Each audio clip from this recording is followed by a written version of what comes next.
10 questions to ask before embarking on the marital journey. A lot of people embark on journeys without asking questions. And one of the things that happens when you start anything without asking questions or without proper planning, you get to a point where you need motivation. And if your reason for starting is not strong enough, you may throw in the towel easily.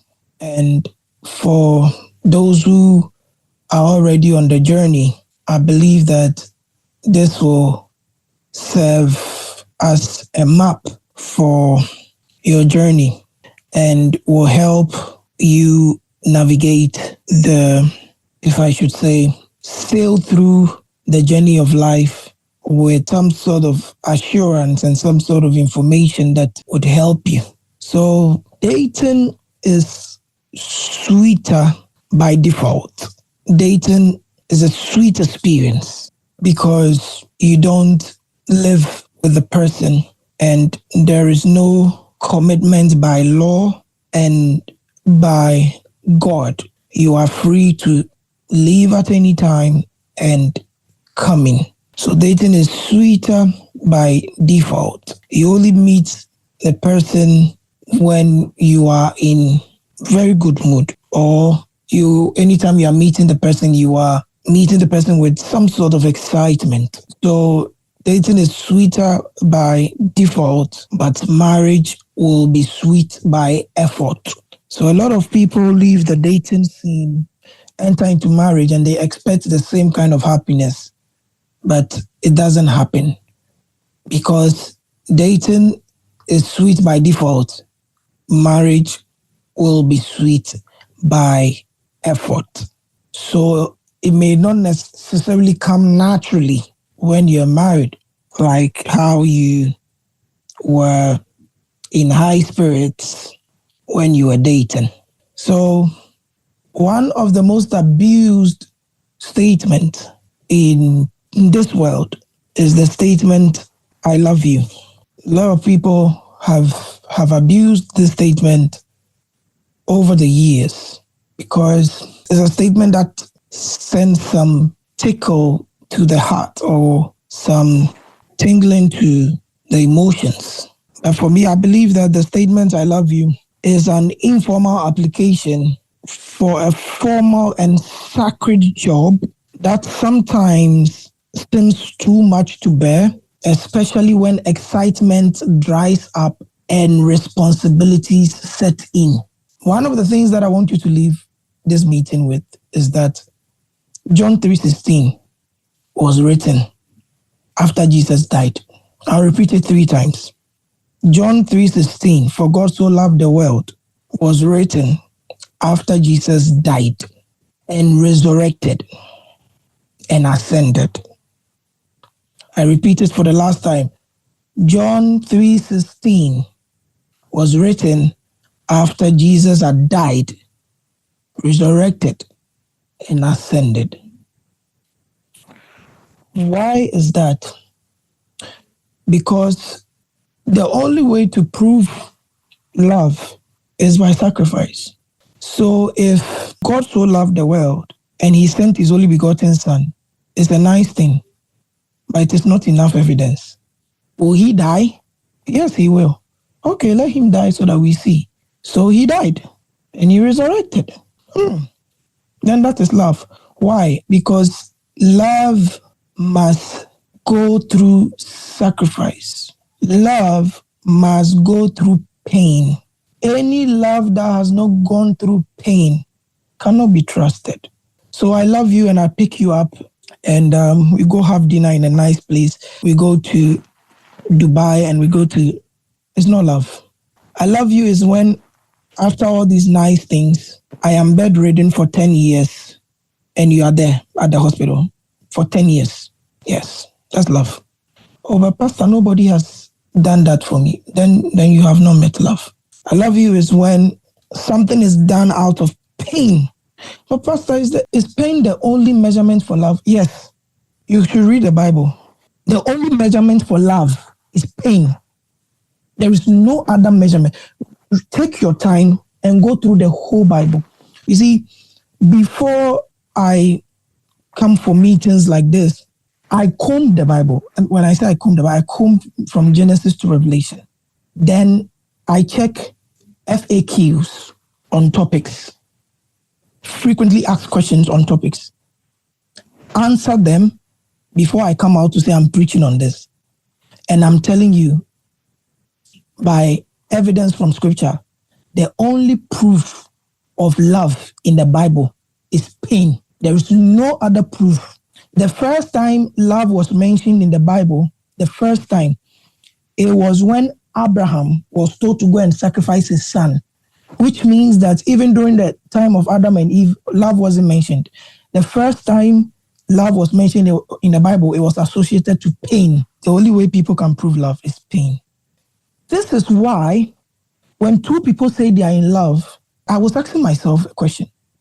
Two adults, they are over 18 years. They meet each other, they said we are in love. Why don't we just allow them, society, family, why don't we just allow them to go and live together in love? It is love. Love is a beautiful thing. No. The parent will come and say that we demand some commitment. The two parents will come together. There is prayer, there is whatever. Then they let you go. If love is a beautiful thing and it's so juicy, why do people want commitment? Then just after you are done, the government says, oh, no, it's not over. Come. Sit down. Oh, but we are in love. Yeah, we understand. Sign that you are in love. Why must the court bear witness that somebody is in love? Why? Why must the court give you certificate that you are in love? Love is a nice thing. It's about ice cream. It's about pizza. It's about laughing. It's about joy. Why does the court make it too serious? Yes, because the love will be tested, and we don't know if it will pass the test. And when you go to the courts today and you see reasons why people come there to divorce, and you ask yourself, were these two people ever in love?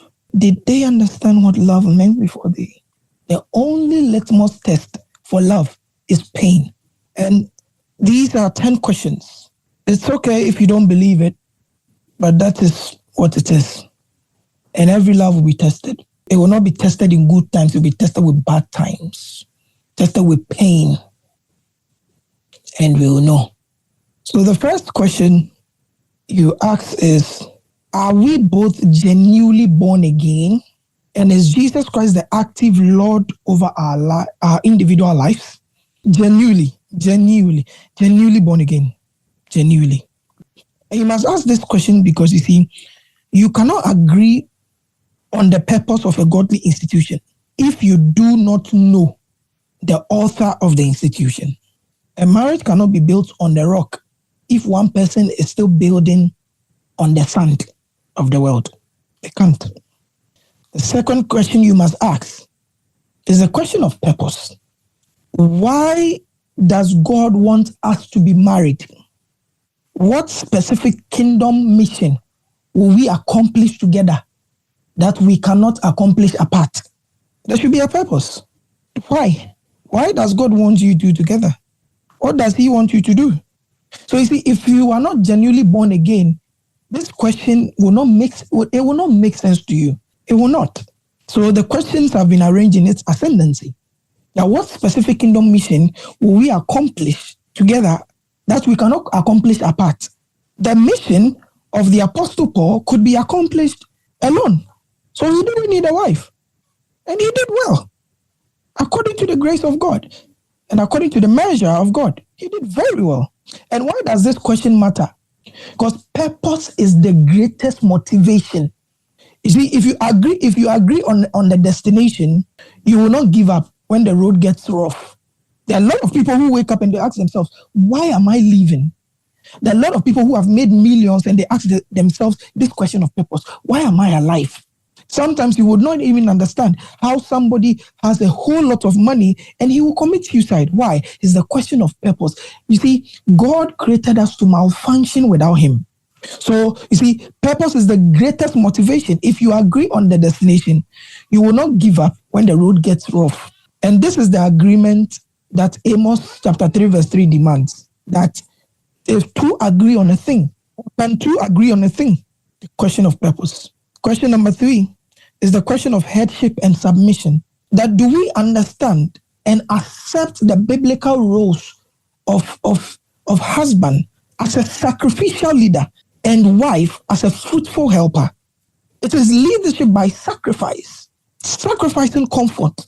Or when there is issues as the man, you run away from your family and block them. And when there's an issue as a woman, do you believe in submission to the vision of the husband? Or will you respect your husband? Or would you respect your pastor than your husband? Or you have built wealth to a certain level as a woman and you can't submit to anybody? And you see, why does this question even matter?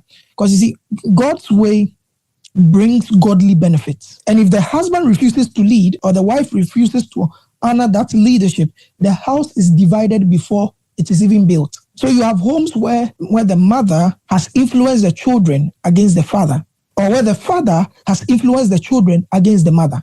Why? Because both of them don't believe in godly marriage. They believe in pride and ego. Question number 4 is the question of provision and stewardship. How will we handle finances, debts, and possessions as stewards of God's money? How will we handle finances? How will we handle finances? Is your money our money and my money, or our money is God's money? How will we handle finances? And you see, these are sincere questions that should be asked. Is your money, or your money is your money, but my money is our money, and my money is God's money, and my money is the children's money, but your money is for just you? And why does this even matter? Because money is a heart issue. Disagreement here is a primary cause of divided attention and eventual destruction. That the man began to earn a lot of money and he changed. The woman began to earn a lot of money and she changed. Nobody changes. Money doesn't change anybody. Money only amplifies your hidden self. And money is neutral. Money is not evil. Money is not good. Money is evil in the hands of an evil person. And money is good in the hands of a good person. When money is in the hands of a good person, there will be more charity. When money is in the hand of an evil person, there will be more distraction. Money is neutral. Oh, somebody got money and he changed. He didn't change. He has always been like that. Money got into the hands of somebody and now he's very proud. No, he's had pride all his life. He was a prideful man. But money came to amplify. So money is an issue of the heart. That people want to hide monies in marriages. And it's causing a whole lot of problems in people's marriages. Why? Because they acted as if they had control over money, so they will not ask questions. And they get into it and they face reality. The fees of the children must be paid. And the man says that, I've exhausted my money. Can you please help me with this? The woman says that probably I've exhausted my money and can you help me with this? And there is trouble. Money should be discussed. Question number 5 is the question of children. How many children are we open to having and how will we raise them to know the Lord? And in case we don't have any at all, will that be a problem? The question of children. How many children? How are we going to raise them? And if we don't have any at all, what will happen? If we don't have any at all, would you look for some outside the marriage? If you don't have any at all and the mother-in-law is coming to question the wife, would you defend her? If the wife wants children and the man doesn't want children, what will happen? If the man doesn't want children and the woman wants children, what will happen? If both of you do not want children and the family of the man wants children, what will happen? If both of you don't want children and the family of the woman wants children, what will happen? It should be discussed. Because you see, this addresses procreation. And if one person sees children as a blessing and the other sees children as a burden, the marriage will quickly turn bitter. The marriage will turn bitter.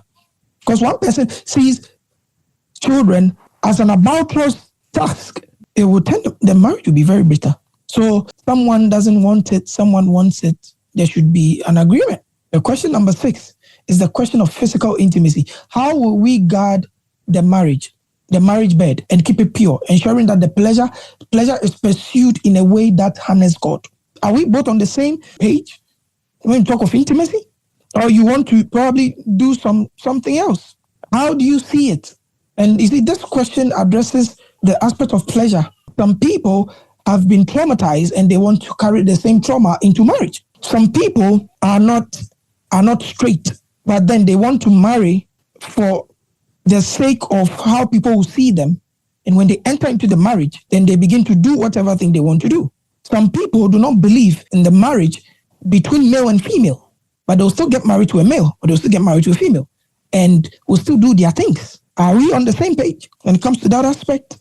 A lot of Christian marriages where the man says that I'm into the belief that, or I believe that a man should be married to a woman, marries a woman, and he has a male counterpart somewhere. The woman says that I believe in marrying a man and a woman. They enter the marriage and the woman has a female counterpart somewhere. Are we on the same page? Question number 7, the question of conflict resolution. And 80% of people don't ask these questions. They don't. The question of conflict resolution, 80% don't ask these questions. So they are wowed, they are flabbergasted, they are blown away if they enter into it and they see the other partner get angry. How do we handle anger? And what does forgiveness and reconciliation look like in our home?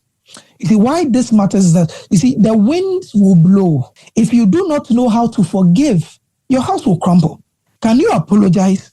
Can you accept apology? How does apology get accepted by you? That when there is conflict at home, will you run to your ex? When there is conflict at home, what do you do? How do you resolve conflict? If I offend you, do you get quiet for some time to think through or to process things and forgive? Or should I walk on tenterhooks? Or should I be on tenterhooks not to offend you? How does reconciliation look like? Do you ever say sorry? Did your parents ever say sorry to each other? Do you take inspiration from your parents' marriage when it comes to reconciliation, where your dad will leave the house and never come back? Or your mom will leave the house and never come back? Or your mom or your dad would offend your mother, and when she says, I'm offended, he will just crack a joke because the day he says sorry, he will die. Do you take inspiration from that kind of reconciliation? You should ask questions. There are people whose father or whose mother has never said sorry, and the day they say sorry is the day probably those people would be looking for a funeral home to make arrangement because they know that parent is about to die. They never say sorry. They will probably get flowers or get perfume or get a gift and just bring it the next day and say, this is your gift for what I did yesterday. Okay, are you sorry? No, he's not sorry. No, she's not sorry. The day they say sorry, they may die. Can you accept apology? Can you apologize? Is your anger like that of a raging fire? Question number 8 is the question of in-laws and family. What does the Bible mean when it says live to cleave? What does it mean to you? Live to cleave, what does it mean to you? And how will you honor your parents without allowing them to divide your union? That when there's a problem at home, would you run to your parent? Would the man call the mother to ask how a woman should behave and write it down for the wife to emulate? Because you see, divided attention often starts with divided loyalty between spouse and the family of origin. You must agree that your spouse is now your primary human relationship. How does that come to you? When we say live to cleave, how does that come to you? Can your mother come into the house and be directing your wife? Can your mother come into the house and do something and offend your wife and not apologize? Can you, the husband, insult the mother of your wife? Insult the father of your wife? Would you allow your siblings, the siblings of the wife or the siblings of the mother to come and live in the house, the siblings of the husband to come and live in the house? Will your in-laws come and live in the house? And if they do, can they influence the marriage? Question number 9 is the question of the past. Are there any unconfessed sins, past relationships, or hidden habits, addictions, drugs, pornography that need to be brought to light and healed before you marry? Because you see, secrets are like termites that destroy the foundation. The truth may hurt, but a secret will destroy it later. The rock demands honesty. Are there any unconfessed sins? Are those things still around, or it has been dealt with? And are those things going to enter into the union? And will the union survive when these things enter? And the last question is the question of covenant versus contract. Do we both understand that marriage is a permanent, lifelong covenant before God, and that divorce is not an option for solving problems? Do you both agree on that? Or it is a contract that you are handling for the moment, and when you meet somebody better, you leave? And you see, why does this matter? This is the ultimate test of agreement. If one person enters believing divorce is an escape hatch, they will run for it at the first storm. If both enter believing they must stay, fight for holiness and happiness, they will find a way to stand on the rock. Does this thing mean anything to both of you? Yeah. So how do you both see it? So marriage is God's institution. When two people agree on the purpose, that is God's mission, and they can fully enjoy pleasure, intimacy, and companionship, and embrace the procreation, that's legacy and family, without fear. Please. These are 10 questions that everybody should ask before engaging themselves. And the reason I am so passionate is because I'm hearing so many things. And I believe that if we adhere to God's way, we would enjoy God's benefit. The Lord bless you and keep you. May His face shine upon you. Till we meet again, may the Lord preserve you. And whatever your heart is looking for, according to His will, may He provide. In Jesus' name, amen.